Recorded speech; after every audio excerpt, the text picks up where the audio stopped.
Good morning, Eagle Nation. Appreciate you streaming in with us early. You got Mac and Mac, Johnny McMullen, Jody McDonald hanging with you. Yes, it is the final day of May, but it is the first day of OTAs. It's a good day if you're an Eagle fan because you know your birds were out there actually working together as a team. For how long or how much they accomplished, nobody really knows, but we do know they were together as a team yesterday, John McMullen. So the first game of the season is right around the corner, right? 99 days. Well, 99 days to the start of the season. I don't know how they do that. Thursday, I assume, the Thursday game. So we're 99 days away. Um, but yeah, I mean, the Eagles started on field OTAs yesterday. Now they're off today. Um, and then Thursday will be the open practice to reporters.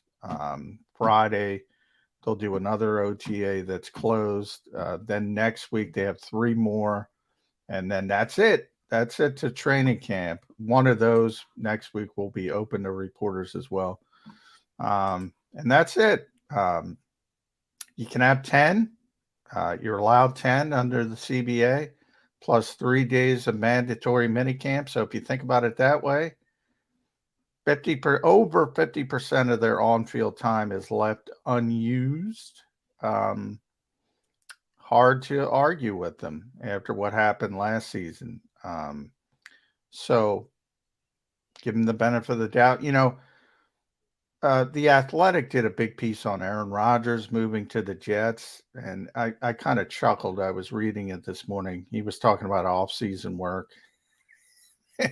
He used the term. Uh, Nominal at best for anything you can get accomplished. For years, Aaron didn't go to off-season work in Green Bay, won MVPs. Um, Only when things went off the rails did it become a problem. Obviously, he's with the Jets. He'll be there. He's been there this year a little bit with a new team. I guarantee he won't be there next year. Um, yeah, I don't think it's a big deal for the veterans, but I do think, as I mentioned yesterday, it's a big deal for the younger players. And but we'll see, we'll see. 50% over 50%. When I thought about that yesterday, I'm like, that's bold. Yeah, That's bold. that's not less is more. That's just less.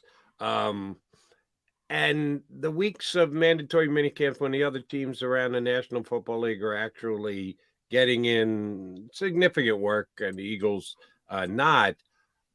Do you expect Eagles guys to just be coming in and working out? It's certainly not mandatory, but the facilities are always open. I believe Jalen Hurts lives there, or at least that's the way sometimes the coaching staff makes it sound. When they first decided there was going to be no mandatory minicamp, they still did get a pretty good turnout of players who at least showed up to the facilities. What do you expect to happen that week? Is it just going to be a ghost town? Because hey, we won the Super Bowl. We don't have to show it. We'll be rookies only. How do you think that week would go? What do you mean? The week after OTAs? Yeah. Well, you're not allowed to do anything. I mean, everybody's a ghost town at that Well, point.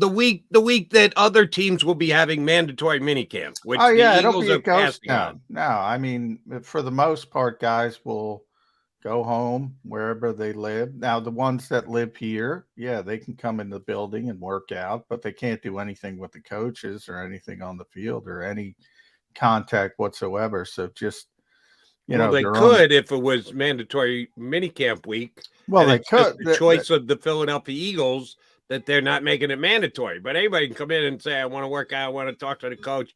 If it's a league allowed week, then they could come in and do it. Their Eagles are just saying we're not making it mandatory for anyone. Yeah, they are.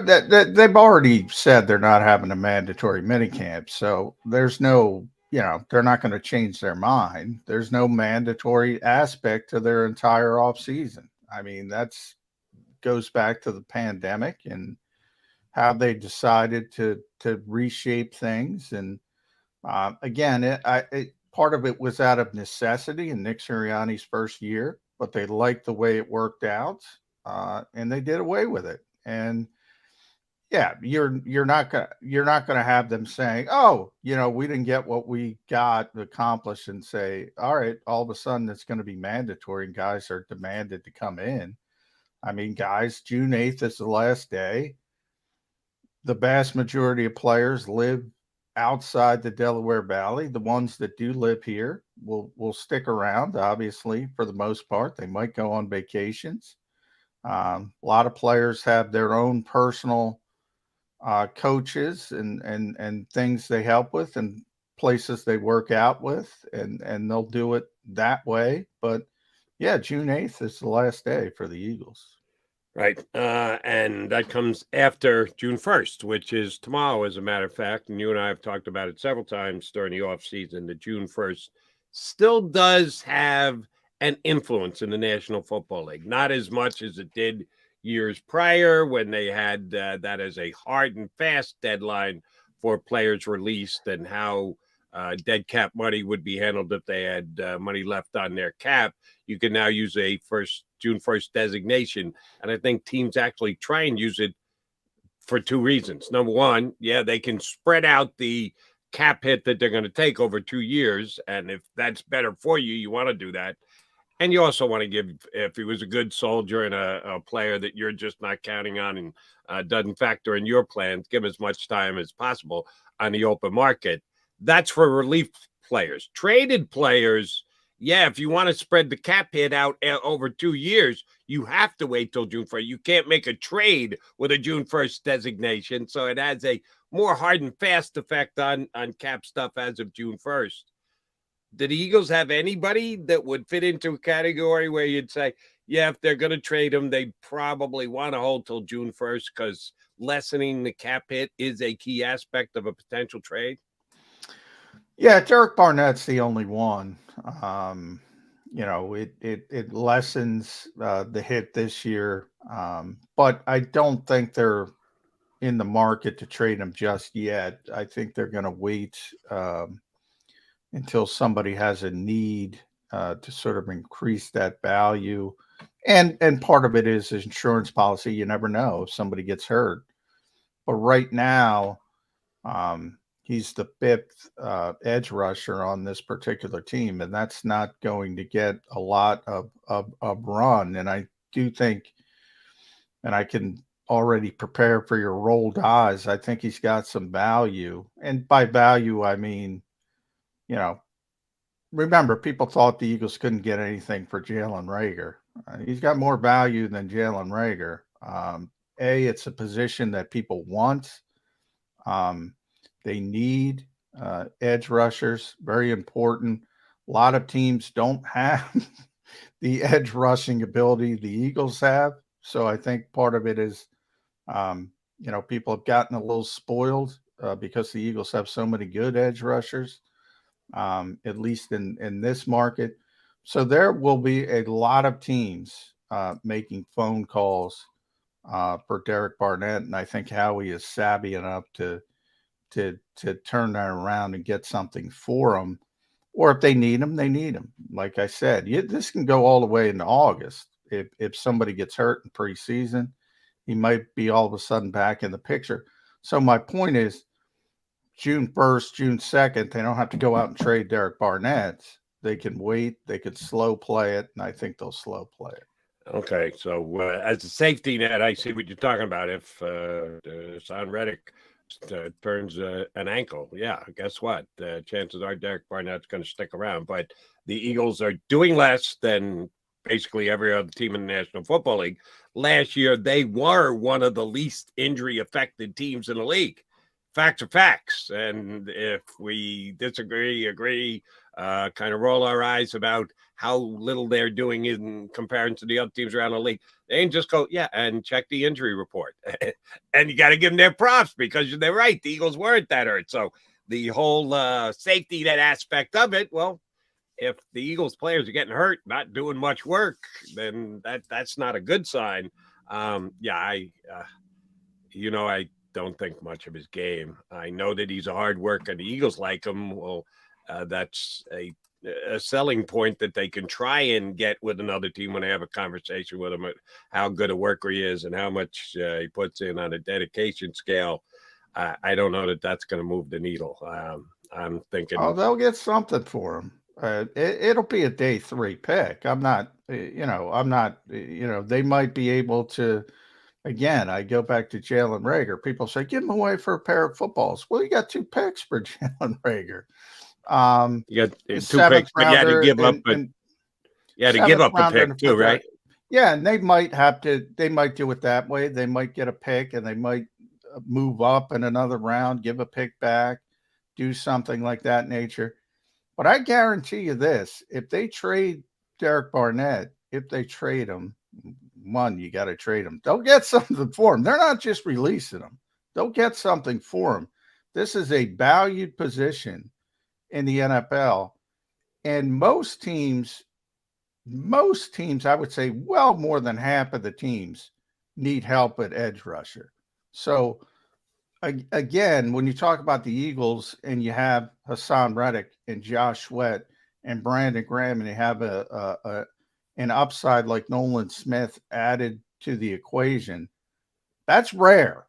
There aren't a lot of teams that can boast that on the edge. There will be plenty of teams who will be calling about Derek Barnett if the Eagles make it known mid-August, late August. He's not going to play here. They know this is his last year. You might as well get something for him, that type of situation. Again, maybe a 5th round pick, maybe a 7th round pick like Jalen Reagor, and maybe with one of them, you're just gaining draft capital, a little space in the draft, moving up 10, 15 spots, whatever. But they'll get something for him. They got something for Matt Pryor. I go through this every year, Jody. They got something for Jalen Reagor. They will get something for Derek Barnett if they want to trade.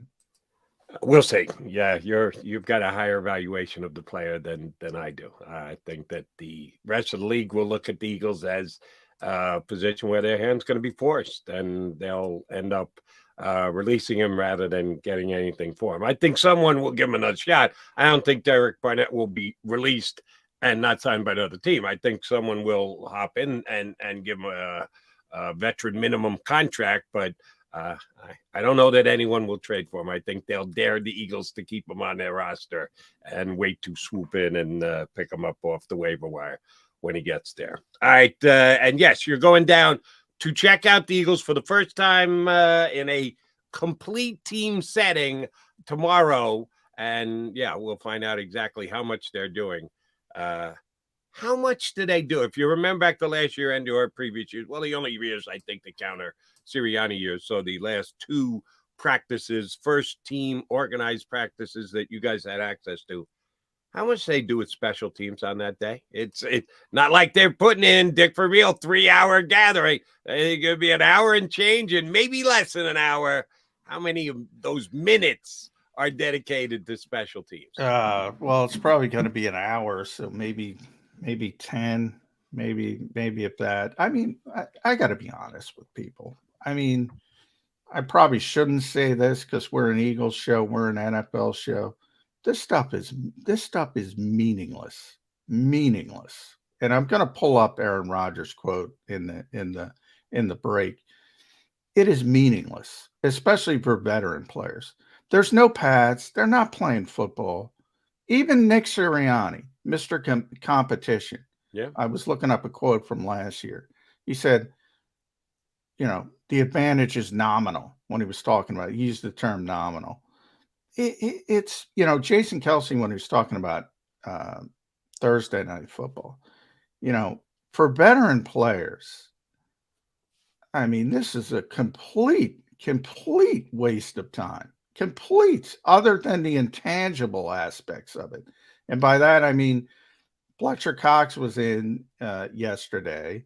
And I think that's a big deal because Fletcher comes in and out. He usually, as he describes, pops his head in because he's big on being a professional. I think that's a big part of his job this year because of Jalen Carter. The Eagles want him to teach Jalen Carter how to be a professional. Fletcher usually works out on his own, back in his home. And that's fine. You see it all over the league, the voluntary aspect. If you're an entrenched player, it is voluntary. If you're not an entrenched player, it is anything but voluntary. However, as far as the football advantage, and as far as the Eagles have already signaled, they've screamed it from the top of the mountain by their actions. This stuff is meaningless. The more important aspect is the classroom stuff we never get to see, and we're never going to get to see it, and getting those young players up to speed. The on-field stuff, man, there was, I don't know if you saw it, Jody, that sort of went a little bit viral. Baker Mayfield and Kyle Trask down in Tampa overthrowing receivers left and right. And I've had this discussion with people like the Eagles. That's why they hate showing the media anything in the off season, because that kind of stuff gets overblown.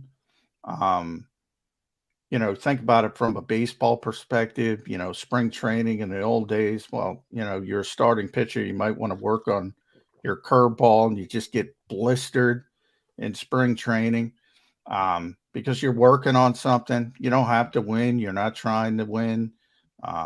You're just, and the same thing happens in the NFL, but people blow it out of proportion, or some blow it out of proportion, some don't. But it's a different era too. The Eagles should understand, hey, deal with it. That's part of it. That's part of the modern environment, because everything's on social media 10 seconds after it happens. But yeah, from a football standpoint, I wish I could lie to people. It is meaningless. It is meaningless. Well, but that's your opinion. You don't know that. And Eagle fans could actually say, that's why the reason the Eagles actually got something for Jalen Reagor, John McMullen, that unbelievable Houdini-like one-handed catch that he made in preseason may have actually moved the Minnesota Vikings to give up that draft pick for him. I didn't say training camp is meaningless. Training camp is very important. That was training camp. That is very important. I'm saying off-season, OTAs, no contact, no nothing. You're in there for 3 days.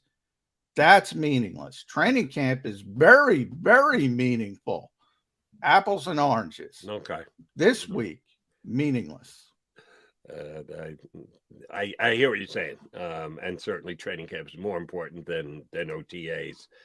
But it's all before the season actually gets underway, and it's plays being made against nobody in particular.